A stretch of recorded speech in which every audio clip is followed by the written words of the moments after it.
P. Haripriya, Assistant Professor, Department of English. In this video, we are going to discuss about Unit 3 from Social History of England.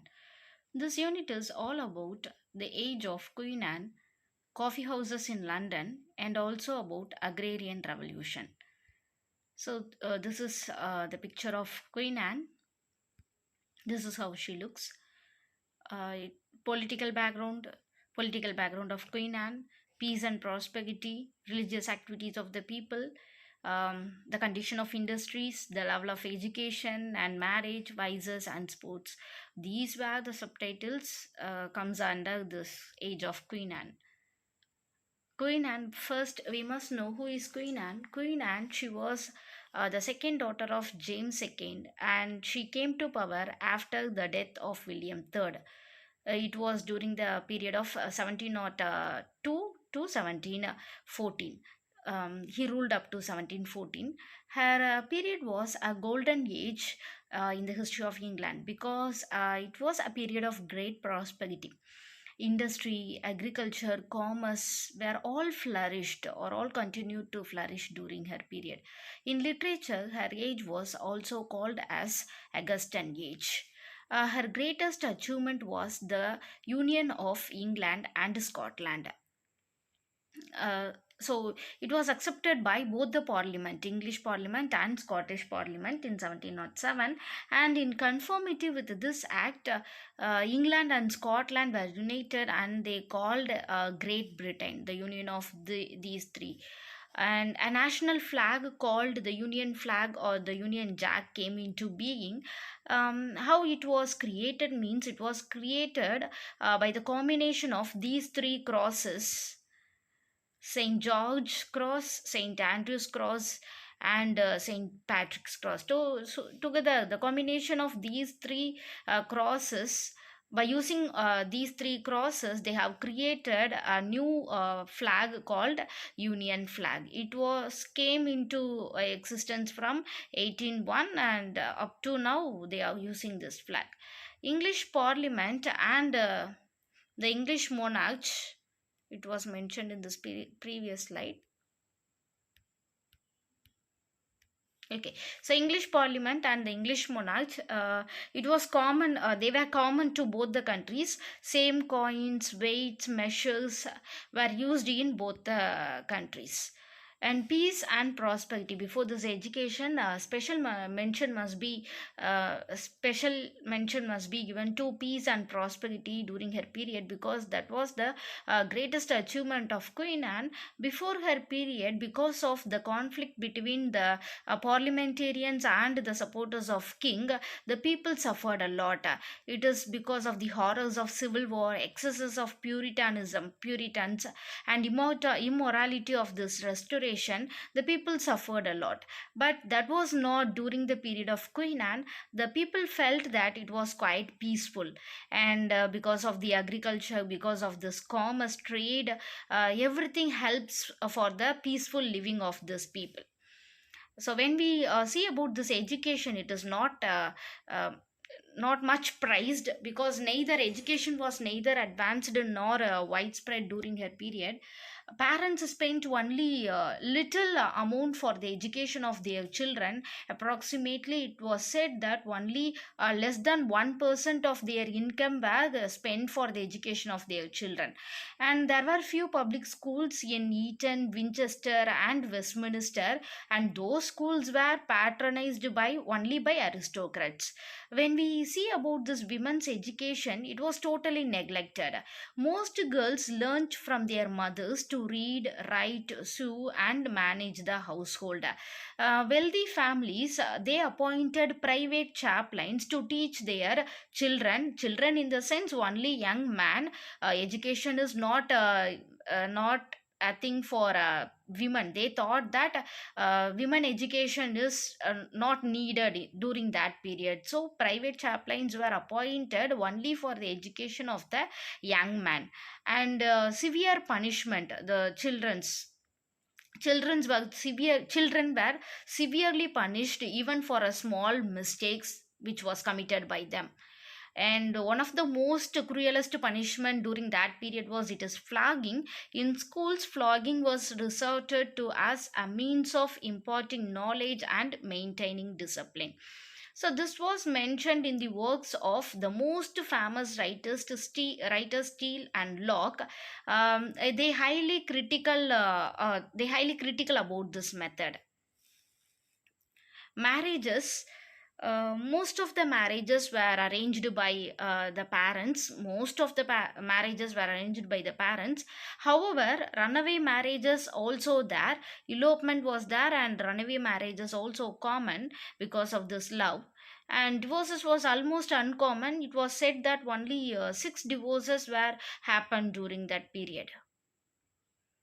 Vices, it must be noted, because a lot of vices are there. Even though the people were peaceful, even though the people lived a comfortable life, the vices in Anne's England is, it must be given, we must know about the vices too. There is also negative things there. So vices in Anne's England, first thing is drunkenness. Drunkenness was the acknowledged national vice of Englishmen of all classes. Even the magistrates, they appeared with wine during that cases, when they discuss with the cases, or else when they on the bench, they most often they appeared with wine. And when we see about this gambling, both the sexes, both men and women, they gambled freely. Next, vice, it is next to this drunkenness. Tobacco smoking was common with many people, and a very harmful social vice prevalent, mostly among gentlemen, was this dueling. So that was the most harmful social vice among gentlemen. And a dispute between persons was settled with a duel, which ended in the death of one of the two. So this was mentioned by Thackeray. He is also a very famous writer. In Henry Esmond, he mentioned about this national vices, about this dispute. Actually, he particularly mentioned about this dispute between two persons in his work Henry Esmond. Uh, to guide them, the Society for Promoting Christian Knowledge and the Society for the Propagation of the Gospel, they issued pamphlets among the poor, but that was not effective. And first half of the ruling period of Queen Anne was considered as the golden age of highwayman, because during that 18th century, there was lot more. It was considered as golden age of highwaymen. Highwaymen, it is, they were like thieves. So next thing is a club of young men called Mohawks. They terrorized the landowners by wanton outrages, which included the subjugation of women to insults and indignities, and the beating of the feeble watchmen. So sports, and when we see about the sports and pastimes, there were certain sports and pastimes which provided relaxation to the people. A primitive kind of cricket was just beginning to take its place among the village sports. Football was played by many, and cockfighting was watched with excitement by all classes of people. Horse racing attracted hundreds and thousands of people to that spot. Most usual sports that most people could easily resort to were angling, shooting, and snaring bats. So, as we previously discussed, agriculture was flourished during that period. During Anne's period, agriculture was greatly expanded. Wheat, barley, oats, rye, all these crops were cultivated. England produced so much that she was able to export large quantities of corn. The most important industries of the period, uh, apart from this agriculture, it is coal mining, which will be discussed later. So when we say about this agricultural improvement, this is one of the main reason for the peaceful living of this people. House building, considerable improvement in the matter of house building and house decoration. Farmhouses and big mansions with large windows and spacious rooms were built. Spacious rooms. This is the image of the buildings which was built during that period. Mainly it was much importance was given to the house decoration and house building. um, House decoration. So when we see about the industries, most important industries of the period were coal mining and cloth making. Coal mines were treated as the property of the landowner. It was considered as the property of the owner of the land, and explosions were common in the mines, and many workers lost their lives. Next to that, and workshops had large premises and employed many apprentices and journeymen. Next to that was next to this coal mining. Which one was more important means it is this cloth making. Spinning was done in country cottages by women and children, and weaving was done in a town by men. So coal mining and the images related to this coal mining and cloth making. And particular mention must be given to this London. London, the greatest city in the world, was situated between the Parliament at Westminster and the Queen's Court at St James. London, why particular mention must be given to London means that was the center of business. Every country sent its raw materials and food to London, and in return, from London they sent to every country the finished products of that raw materials. And about the city, the people to get a job from this London because of this coal mining and cloth making, many people from villages, they traveled to this London and they settled there and they worked in London because of too much of population. Because of this increase of population in the cities, many people they lost their health because there was not proper sanitation for these people. So, about these religious activities of the period consisted of the establishment of many religious societies, many religious societies and charity schools. The first object of these societies was to promote Christian life in individuals and families, to encourage church attendance, family prayers, and Bible study. During the period of Anne, charity schools were founded all over England to educate the children of the people, children of the poor, particularly poor, in reading, writing, moral discipline, and the principles of the Church of England. As we have already said, it is the Society for Promoting Christian Knowledge and the Society for the Propagation of the Gospel. They issued pamphlets among the poor about public indecency and against drunkenness, but it was not that much effective. And to encourage the people to be more religious, cheap Bibles and prayer books were distributed to the people. Next important topic from this unit is it is coffee house life in London. So this is how they discuss. Coffee drinking was a common habit, at least among the wealthier classes, from the reign of Charles II. It is not from the ruling period of Queen Anne. It is before that itself. Coffee house was the center of social life. It was said that more than 500 coffee houses was situated in London. Coffee houses was an inseparable part of social life, and different section of society, which means like Tories, Whigs, clergymen, literary businessmen, they have their own coffee houses to be visited. Chiefly, those coffee houses, it is chiefly for to discuss about the politics and religion. Coffee houses that was introduced at the end of the 15th century and that was popular during the 17th century. At the beginning of the first half of the 18th century, coffee houses was considered as the center of social life in the city. People of different creeds, religious beliefs, professions had their own separate coffee houses. So, first mention must be given to this Will's Coffee House.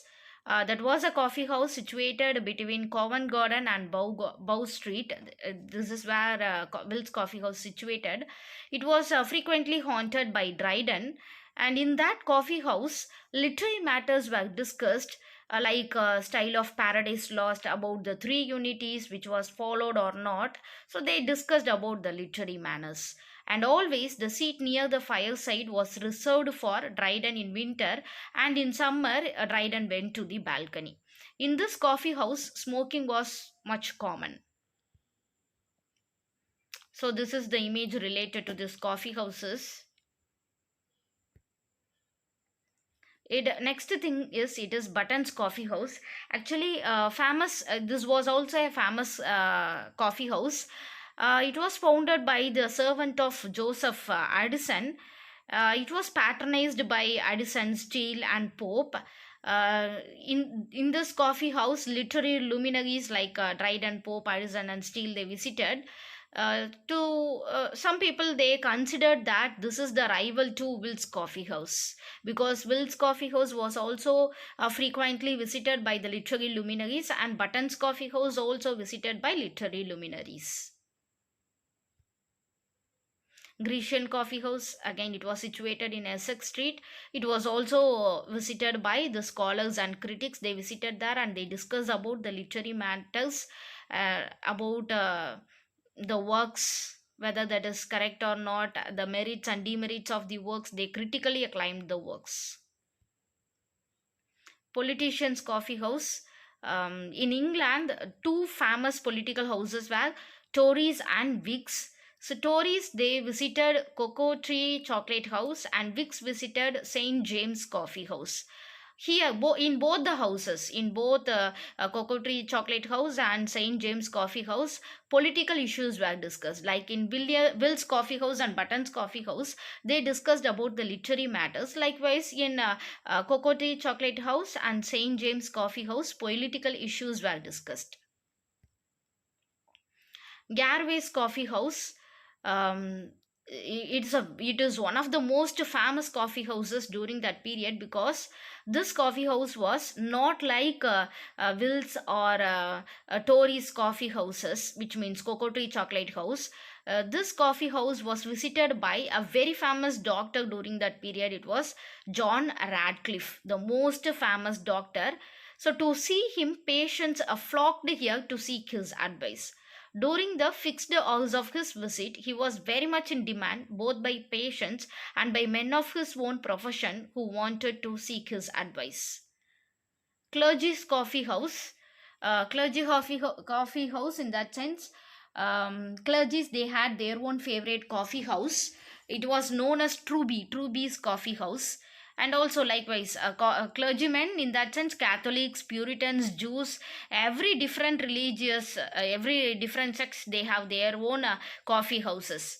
And in the coffee houses which was frequently visited by Puritans, swearing was banned there, and Jews went to their own coffee house. What they discussed means, so in the Puritans coffee house, swearing was banned, and in the coffee house which was visited by Jews, they discuss about that interest, how we can raise the interest, how we can collect money from the people. So they concerned about exploring ways and means of investing their money at the highest possible rate of interest.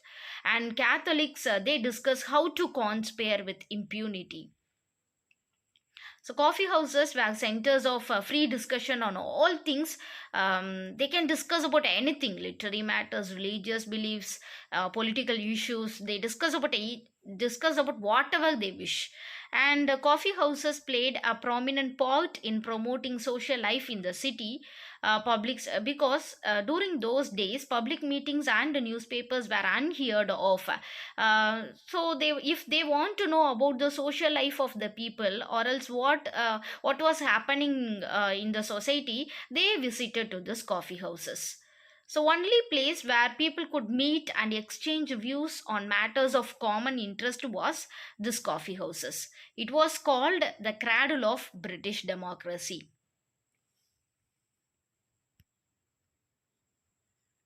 So the greatest good from this coffee houses was it kept the people away from drinking alcohol, because they are discussing about all these things, and they have the chance to meet so many people.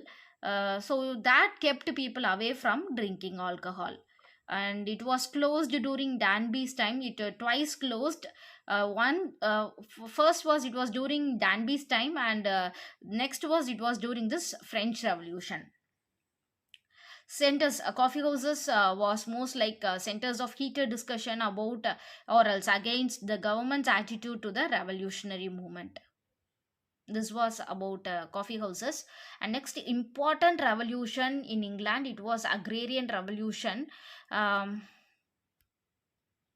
so this is these were the subtitles comes under this agrarian revolution. State of agriculture prior to this agrarian revolution, changes brought about by the agrarian revolution, about enclosure movement, improvements in the breeding of sheep and cattle, and what was the harmful and harmless results of this agrarian revolution. The term agrarian revolution implies the great changes that took place in the agricultural methods of England during the later half of the 17th century and the earlier half of the 18th century. This revolution was called as agrarian revolution or agricultural revolution. So, in the course of this revolution, the open field system disappeared, rotation of crops was introduced, and scientific methods were applied to agriculture, and large farms superseded small holdings. So state of agriculture prior to this agrarian revolution. Before this agrarian revolution, first of all, open field system was followed, and there were no fences. Boundary disputes among this led to boundary disputes. So this is how the lands were open field. It was like open field, there were no boundaries, so boundary disputes among the farmers. The owner's second problem is that the owners possessed small strips of land, so scientific methods of cultivation was impossible. The three field system was followed. The land was divided into three pots. In the first and second pots, wheat and barley were cultivated respectively, and the third pot was left to follow, so that it could recover its lost fertility. So the third pot was left to follow, which means left empty. Only in the two pots of that field, wheat and barley were cultivated. So it is left fallow. And after that, actually it was under the system. Under the system means it is this three field system. A total of a third of the total available cultivable land remained unused. In the olden days, the farmer did not have any secondary occupation except this weaving to give them any income during the non monsoon seasons. As a result, the farmers remained poor during the major part of the year. So people was population was increasing, but the food was the so no more food was needed. Population was increasing, but the food was there was scarcity of this food. So there must be the people thought that there must be some changes uh, to solve the problem of the scarcity of food. So, changes brought about by the agrarian revolution, many progressive thinkers tried out uh, new methods of cultivation to meet the growing demand for food. The contributors like Sir Robert Weston and Lord Townshend, they together replaced the three field system by the four field rotating system. Instead of using two field and left the third field fallow, they followed this four field rotation system.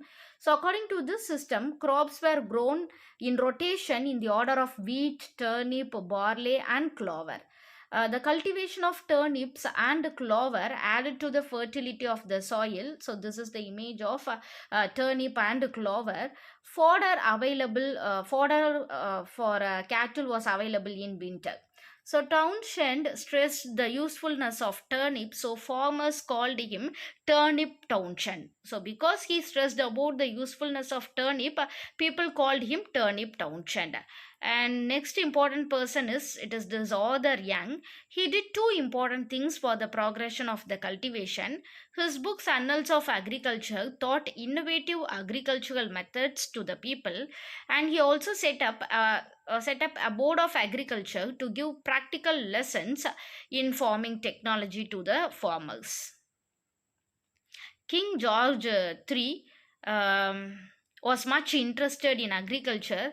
He established a model farm at Windsor. It is missing here. Established a model farm at Windsor. And Farmer George, why he was called as Farmer George means because he was much interested in agriculture. The people affectionately called him Farmer George. Jethro Tull. Um, Jethro Tull, he invented machine for sowing seeds. What it do means, it made Tull's drill made channels, sowed seeds into them and covered them at the same time. So this is the machine found by Jethro Tull. Jethro Tull's sowing seed on the machine. Next thing is improvement in the breeding of sheep and cattle. Robert Bakewell of Leicestershire and Charles Colling of Ketton, they made experiments uh, with the cattle. Particularly, this Robert Bakewell of Leicestershire, he made experiments with the longhorn breed of cattle. This is the image of longhorn breed of cattle. He then turned his attention to sheep. The Leicestershire sheep, which he bred, were three times as heavy as the old breed. Calling, so it is longhorn breed and shorthorn breed. Longhorn breed, Bakewell made experiments with longhorn breed, and Calling, he followed the methods of Bakewell and produced the shorthorn breed of cattle. And Calling Durham shorthorn cows yielded a tremendous quantity of milk. So this is the sheep, Leicestershire sheep, which he bred, were three times as heavy as the old breed. Enclosure movement.